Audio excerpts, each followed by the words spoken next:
बिहार में इन दिनों अराजकता का माहौल है और कोई भी ऐसा मुद्दा नहीं छूटा है जो विपक्षी पार्टियों ने जिन्हें ना उठाया हो। अब इन्हीं सारे मुद्दों पर चिराग पासवान की लोजपा के प्रदेश प्रवक्ता प्रोफेसर डॉक्टर विनीत सिंह जी हमारे साथ जुड़े हुए हैं। ये भी एक मुद्दे के साथ में 15 तारीख को एक यात्रा निकालने वाले हैं, इनकी लोजपा निकालने वाली है। हम जुड़ेंगे और जानेंगे कि आखिर पूरा विषय क्या है इस पूरी यात्रा का। सर, BTV LR भारत में आपका स्वागत है।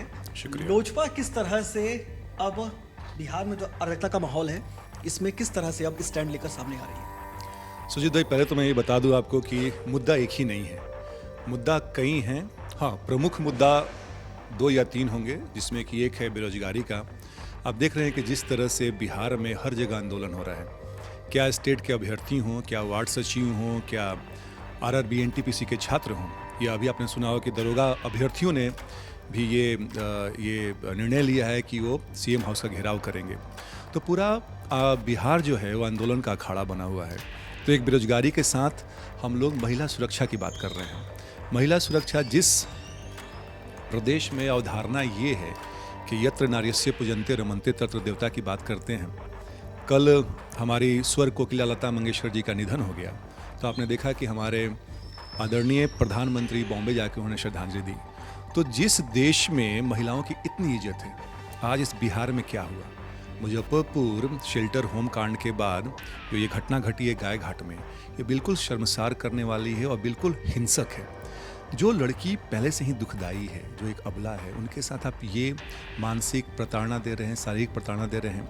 इन सब को लेके बिहार में जिस हिसाब से अपराध बढ़ रहे हैं, तो और जो भले हमारे पास कोई भी विधायक नहीं है यहाँ पे, लेकिन अगर आप देखिए बिहार के राजनीतिक परिदृश्य में, तो सबसे अहम भूमिका एक विपक्ष की लोक जनशक्ति पार्टी रामविलासी निभा रही है। तो 15 फरवरी को हम लोग एक आक्रोश मार्च, हालांकि अभी नामकरण नहीं हुआ है, आक्रोश कह सकते हैं, प्रतिकार मार्च कह सकते हैं, जो कि JP गोलंबर से निकलेगी। और हम बनना चाहते हैं यहाँ के युवाओं की आवाज़, यहाँ के महिलाओं की आवाज़, और हम बताना चाहते हैं उनको कि हम उनके साथ हैं। अगर सरकार जो कि सुशासन के नाम पे वोट लेके आई थी, आज जो सरकार बिल्कुल दुशासन बन गई है, तो हम चाहते हैं कि आम जन की हम आवाज़ बने। वहाँ से यात्रा और मार्च चालू होगी और हम लोग जाके महामहिम राज्यपाल जी को ज्ञापन सौंपेंगे। इसमें आप सब मीडिया भाई भी आमंत्रित हैं। लॉ एंड ऑर्डर की जो स्थिति है वो पूरे प्रदेश में जो है बहुत ही बद से बदतर हालत में है। Nitish Kumar law and order की बैठक करते हैं, सारे अधिकारियों को बुलाते हैं। इस तरह की बैठकों का कोई निष्कर्ष नहीं निकल पा रहा है। अपराध इसी तरह से बढ़े हुए हैं, जहरीली शराब से लोगों की मौत हो रही है, लूट उसी तरह से बढ़ी हुई है, आए दिन करोड़ों की लूट हो जाती है। पटना जैसी जो बिहार की जो राजधानी है, यहाँ पर भी बाकरगंज में करोड़ों की लूट होती है। तो ये जो अराजकता का माहौल है, इसमें नीतीश कुमार की बैठकों का कोई निष्कर्ष नहीं निकला।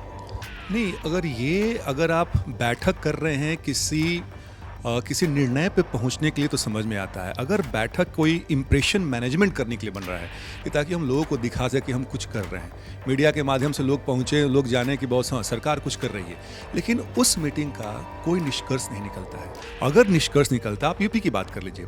यूपी हमसे बड़ा राज्य है और वहाँ पर जिस हिसाब से 3-4 सालों में जो चीज़ें, जो क्राइम जो कंट्रोल में आई हैं, बिहार को उससे सबक लेना चाहिए।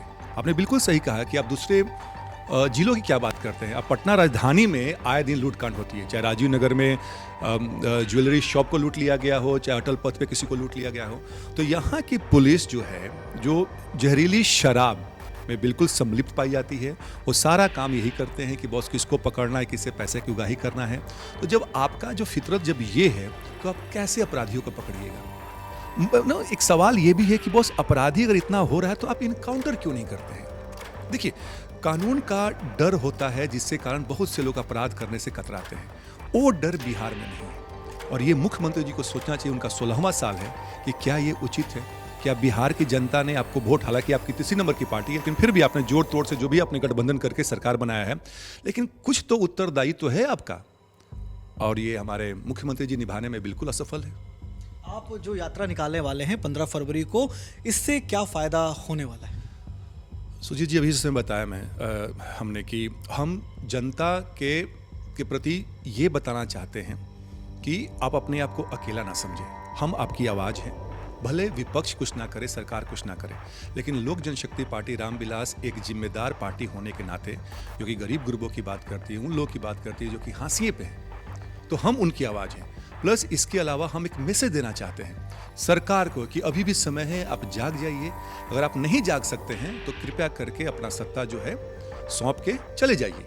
और इस चीज़ में महामहिम राज्यपाल जी की अहम कड़ी है, अहम भूमिका होगी, क्योंकि हम चाहते हैं कि वो अनुशंसा करे केंद्र सरकार में और इस सरकार को डिसमिस किया जाए। तेजस्वी यादव भी बिहार में जो बेरोजगारी जो बढ़ रही है, इसको लेकर बेरोजगारी यात्रा जो है निकाल रहे हैं। क्या चिराग पासवान जी तेजस्वी यादव के नक्शे कदम पर चल रहे हैं? देखिए, ये कहना बहुत बड़ी अतिशयोक्ति होगी। चिराग पासवान बहुत बड़े क्रिएटिव आदमी हैं, उनको मालूम है कि बिहार में क्या हो रहा है। हर एजेंडे पे उनकी बहुत पैनी और तीक्ष्ण नज़र होती है। तो किसी को फॉलो करना, लोग इनफैक्ट हमको फॉलो करते हैं, हम लोग को फॉलो करते हैं। इसलिए आपने देखा होगा कि हर पार्टी से लोक जनशक्ति पार्टी रामविलास के लिए आमंत्रण आता है कि हमारे साथ जुड़े आप। हमने आशीर्वाद यात्रा हमने चालू किया, देखा हमने 28 से 30 जिला में हम लोग गए, कितनी सफल रही। तो किसी का कॉपी करने का तो सवाल ही नहीं उठता है।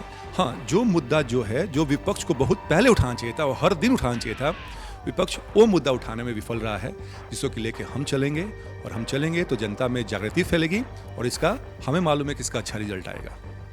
तो ये हमारे साथ चिराग पासवान की लोजपा के प्रदेश प्रवक्ता प्रोफेसर डॉक्टर विनीत सिंह जी थे।